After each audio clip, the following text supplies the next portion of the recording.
কিছুক্ষণ আগে, ঘন্টা দুই আড়াইক আগে, বাংলাদেশে ঢাকায় একটি অত্যন্ত দুঃখজনক এবং জঘন্য একটি ঘটনা ঘটেছে। ইনকালাব মঞ্চের নেতা জনাব ওসমান হাদি, তাকে গুলি করা হয়েছে, তার উপরে গুলিবর্ষণ করা হয়েছে।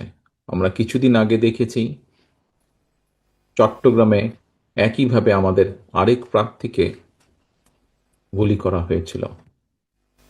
প্রিয় ভাই বোনেরা, প্রথমেই আমি এই ঘটনার জন্য তীব্র ঘৃণা এবং প্রতিবাদ জানাচ্ছি। আমাদের উচিত হবে সারা বাংলাদেশে গণতন্ত্রের পক্ষে যত মানুষ আছে প্রত্যেকটি মানুষের উচিত হবে এই ঘটনার তীব্র প্রতিবাদ এবং ঘৃণা জানানোর। আসো, আমাদের আজকের এই অনুষ্ঠান থেকে আমরা এই ঘটনার প্রতি তীব্র ঘৃণা এবং প্রতিবাদ জানাই এবং একই সাথে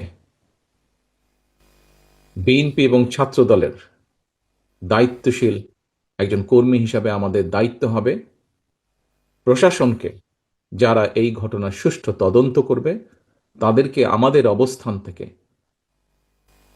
সহযোগিতা করার কোনো স্কোপ সুযোগ যদি থাকে, আমরা আমাদের সর্বোচ্চ সহযোগিতা করব, যাতে করে তারা প্রকৃত যে দোষী ব্যক্তি তাদেরকে খুঁজে বের করে দেশের আইন অনুযায়ী তাদেরকে শাস্তি প্রদান করতে পারে।